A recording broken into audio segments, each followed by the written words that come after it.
Hello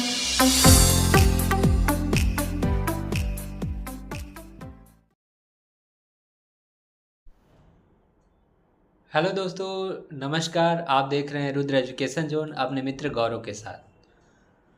दोस्तों, आज के इस वीडियो में हम चर्चा करने वाले हैं MLIS एग्ज़ाम के ऊपर, यानी कि master of library science information. जो बच्चे एग्ज़ाम देने जा रहे हैं, जिनका कि वाइवा हो चुका है, ठीक है, MLIS 109 वाइवा सभी बच्चों का हो चुका है। अब उनके 4 पेपर बचे हैं, ठीक है। तो साथियों, आज हम लोग उसी पर चर्चा करेंगे। सबसे पहले तो हमारे पास एक एडमिट कार्ड है, जैसा कि आप देख पा रहे हैं, और इस एडमिट कार्ड में क्या क्या जानकारियाँ दी गई हैं वो मैं आपको एक एक करके बता देता हूँ। सबने एडमिट कार्ड डाउनलोड कर लिया होगा क्योंकि सबका वाइवा था, तो ध्यान दीजिए। इस एडमिट कार्ड में आपका environment number, roll number, programme name, उसके बाद programme code, study centre code, और लास्ट में आप देखेंगे तो यहाँ पर आपका स्टूडेंट नेम हो गया, फादर्स नेम हो गया। और एक चीज़ मैं आपको दिखाना चाहूँगा कि name and address of exam centre यहाँ देखेंगे कोने में, ठीक है। यहाँ पर ध्यान से जब आप देखेंगे तो यहाँ पर देखिए आपका दिया गया है यूनिवर्सिटी यमुना परिसर कैंपस त्रिवेणी समुदाय केंद्र UPRTOU यमुना परिसर कैंपस सेक्टर फाफा मऊ प्रयागराज, ठीक है। और उसके बगल में यहाँ पर देखेंगे तो serial number, paper code and exam date. ध्यान दीजिएगा, बहुत ध्यान से देखिए। इधर पूरा चार्ट बना हुआ है और इस चार्ट में आप जैसा कि देख पा रहे हैं कि सब कुछ, सारी इन्फॉर्मेशन है इसमें। मैं आपको पढ़ करके बता दे रहा हूँ क्योंकि सही जो है कि इसमें आपको दिख नहीं पा रहा होगा। तो देखिए, इसमें लिखा गया है सीरियल नंबर में 1 नंबर पे लिखा गया है paper number 600208 MLIS 106 MLIS 106N जो आपका पेपर है वो 11/7/2024 को है, ठीक है मित्रों। 11/7/2024 यानी कि 11 जुलाई, यानी कल की डेट में आपका पेपर है MLIS 106। और आज हम अभी चर्चा भी करेंगे क्योंकि काफ़ी बच्चों की जो है कमेंट आ रहे हैं, सर MLIS 106 में इम्पॉर्टेंट बताइए। तो इम्पॉर्टेंट तो पूरा सिलेबस ही है, लेकिन आज मैं जो है कि ज़रूर आप लोगों के लिए कुछ चीज़ें लेकर के आया हूँ और मैं इम्पॉर्टेंट चीज़ें मैं आप लोगों को यहाँ पर बताने वाला हूँ। तो प्लीज़ वीडियो के लास्ट तक आप लोग बने रहिए और वीडियो को स्किप मत किया कीजिए। तो चलिए, और शिफ्ट बता दूँ तो शिफ्ट आपकी है 2 से 5, यानी कि इवनिंग शिफ्ट है आपकी। आपको जाना है और 2 बजे का पेपर है तो 12:30-1 तक आप पहुँच जाइएगा क्योंकि पहला दिन रहेगा तो थोड़ा समस्या होती है सेंटर पर। तो सभी लोग एग्ज़ाम से 1-1.5 घंटे पहले ही पहुँचे सेंटर पर। उसके बाद दूसरा पेपर है MLIS 107 12 तारीख को, 12/7/2024। और एक बड़ी अजीब बात है कि ऐसा इस बार हुआ है कि एक भी गैप नहीं है। लगातार MLIS 107 12 को, MLIS 108 ये 14 को, अच्छा ये बाद में डेट बदली थी, MLIS 110 E1 यानी कि 110 E1 ये 13 को है आपका। और उसके बाद MLIS 108 14 को है, ठीक है। तो एक बार फिर से ध्यान से सुन लीजिए। MLIS 106 11 तारीख को, MLIS 107N 12 तारीख को, MLIS 110 E1 13 जुलाई को है आपका, और MLIS 108 14 जुलाई को है। यानी कि कुल मिला के ये कहा जाए कि 11, 12, 13, 14 आपके चारों पेपर, जो आपके 4 पेपर बचे हुए थे, टोटल 5 पेपर हैं। 5 में एक आपका वाइवा कंप्लीट हो गया था, पहले ही वाइवा ले लिया गया था। MLIS 109N का वाइवा कंप्लीट है। तो उसके बाद जो है आपके 4 पेपर बचे और चारों आपके पेपर 11, 12, 13, 14, ठीक है।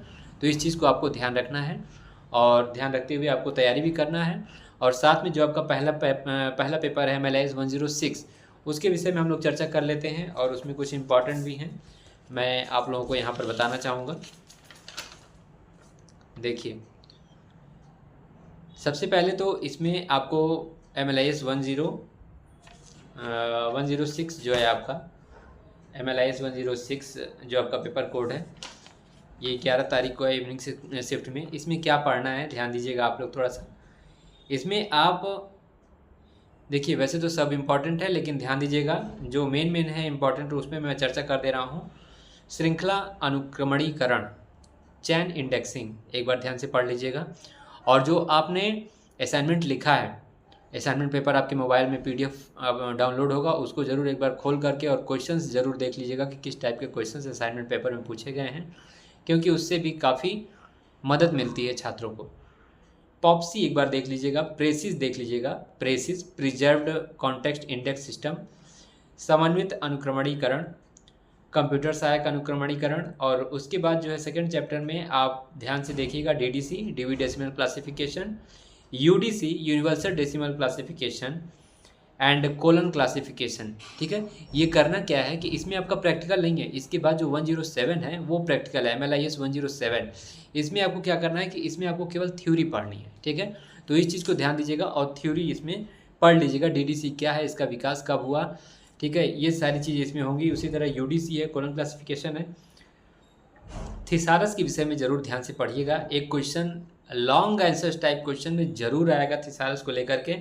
थिसारस का अर्थ, परिभाषा, और साथ में इसमें ध्यान दीजिएगा थिसारस की रचना के चरण, प्रकार, कार्य, ये सारी चीज़ें ज़रूर एक बार ध्यान से पढ़िएगा।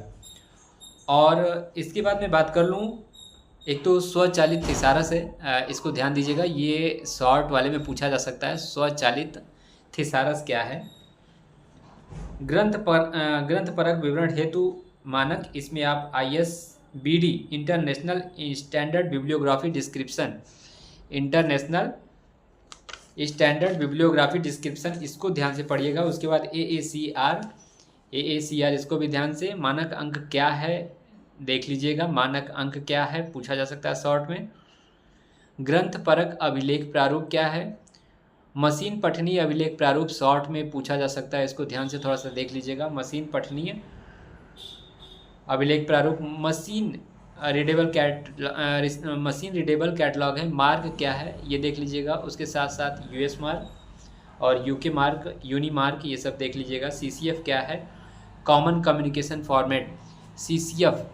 ये सब क्वेश्चन जो मैं बता रहा हूँ ना, यूनी मार्क हो गया, US मार्क हो गया, ये सब पढ़ लेंगे। ये सब शॉर्ट में आपको काम करेगा। जो शॉर्ट आंसर, जो छोटे क्वेश्चंस हैं उसमें ये पूछा जा सकता है। और जो अनुक्रमणीकरण है ये तो विस्तार में पूछा जाएगा। परिभाषा, अर्थ, प्रक्रिया, भाषा नियंत्रित शब्दावली। अच्छा भाई, अनुक्रमणीकरण शब्दावली आपसे पूछा जा सकता है। अनुक्रमणीकरण एवं कंप्यूटर, इसको पढ़िएगा। अनुक्रमणिका मॉडल्स, ठीक है, अनुक्रमणिका मॉडल्स, ये जरूर आप लोग ध्यान से देख लीजिएगा। ISAR system, information storage and retrieval system, ISAR system, इसको ध्यान से आप लोग देखिएगा। ISAR सिस्टम में मैं आपको 4 चीज़ें बताने वाला हूँ, उसको ज़रा ध्यान से सुनिएगा। जो 4 चीज़ें आपको मोस्ट इम्पॉर्टेंट है उसको ध्यान से देखिएगा। User interface system, query interface system, database interface system, information retrieval from database. ये 4 चीज़ें ISAR सिस्टम में ज़रूर पढ़ लीजिएगा। शॉर्ट फॉर्म में पूछा जा सकता है या पूरा अगर ISAR सिस्टम आपसे पूछा जाता है, information storage and retrieval system, तो उसको आपको पूरा लिखना है। और लिखने के साथ साथ आपको जो है क्या करना है, इसमें user interface system, query interface system, database system और इंफॉर्मेशन रिट्राइवल फ्रॉम डेटाबेस, ये सारी जो चीज़ें मैं बता रहा हूँ, चारों चीज़ें, इसको आप लोग ध्यान से पढ़िएगा। उसके बाद जो है सूचना पुनर्प्राप्ति, डेटाबेस, सूचना खोजकर्ता, इसको ध्यान से ज़रा देख लीजिएगा। और सूचना पुनर्प्राप्ति मॉडल, ठीक है, सूचना पुनर्प्राप्ति मॉडल, इसको आप लोग थोड़ा सा ध्यान से देखिएगा। सूचना खोज प्रक्रिया, सूचना पुनर्प्राप्ति, सूचना पुनर्प्राप्ति, प्रलेख पुनर्प्राप्ति, आंकड़ा पुनर्प्राप्ति, ज्ञान आंकड़ा पुनर्प्राप्ति, ज्ञान पुनर्प्राप्ति, इस चीज़ को सर्च सॉफ्टवेयर खोज युक्तियाँ और सर्च इंजन का आर्किटेक्चर। देखिए जो चीज़ें इसमें इम्पॉर्टेंट थी वो हमने पूरा बताने का इसमें आपको प्रयास किया है। और देखिए मित्रों, मेरा ये प्रयास रहता है कि BLIS एंड MLIS के स्टूडेंट जो भी हैं वो अपना जो है ये प्रयास करें कि अधिक से अधिक जो आपको उस किताबें दी गई उत्तर प्रदेश राजर्षि टंडन मुक्त विश्वविद्यालय की तरफ से, उसको आप लोग क्या करिए कि अधिक से अधिक बार उसको पढ़ने का प्रयास कीजिए। ठीक है, अगर आप ये सोचेंगे कि मैं रट कर चला जाऊँगा, याद करके चला जाऊँगा, तो ये संभव नहीं है। ऐसा आप करते हैं तो ये ठीक नहीं होगा एक तरीके से, क्योंकि आप उसको रट नहीं पाएंगे। पढ़िए, केवल पढ़ करके जाइए और प्रयास कीजिए कि आप खुद स्वयं से लिखने का प्रयास करें और कोई भी क्वेश्चन छूटना नहीं चाहिए। MLIS के स्टूडेंट खासतौर पर ध्यान दीजिएगा। आप तो MLIS फर्स्ट सेमेस्टर का एग्ज़ाम दे चुके हैं, आपको खुद पता होगा कि कैसे नंबर आए हैं, हमने कैसा लिखा था। अब इस बार आपको समझाने की ज़रूरत नहीं है, लेकिन फिर भी एक बार मैं बता देना चाहता हूँ कि आप जो है कहीं भी उसमें जो है ध्यान दीजिए कि आप जो हैं एक भी क्वेश्चन छोड़िए नहीं, लिखिए ज़रूर, उसमें कुछ ना कुछ आप लिखिए, जिससे कि आपको नंबर उसमें मिलेगा। अगर आपने क्वेश्चन में कुछ भी लिखा है, ज़रूर कुछ भी लिखने का मतलब क्या है कि सार्थक लिखिएगा, निरर्थक ना लिख दीजिएगा। ठीक है, सार्थक कोई भी चीज़ है तो आपको नंबर तो मिलेंगे ही मिलेंगे। ठीक है, तो इस चीज़ को ध्यान देते हुए आप लोग अपने परीक्षा की तैयारी कीजिए। और कल 2 से 5 MLIS 106 पेपर है, एक बार फिर से मैं याद दिला दिया और इम्पॉर्टेंट भी आज बता दिया। तो पूरा प्रयास कीजिएगा कि अपने सेंटर पर पहला पेपर है तो 1 घंटा पहले पहुँचे। वाइवा करीब करीब सभी का हो चुका है, सभी बच्चों का, MLIS के जो स्टूडेंट हैं सबका वाइवा हो चुका है। तो ध्यान दीजिएगा कि अब आप लोग बहुत ही अच्छे ढंग से जाएं और अपना आप लोग जो है पेपर दें। सभी छात्रों को MLIS master of library and information science के स्टूडेंट्स को बेस्ट ऑफ लक, और रुद्र एजुकेशन जोन की तरफ से आप सभी लोगों को ढेर सारी शुभकामनाएं। तब आज के लिए बस इतना ही मित्रों, धन्यवाद।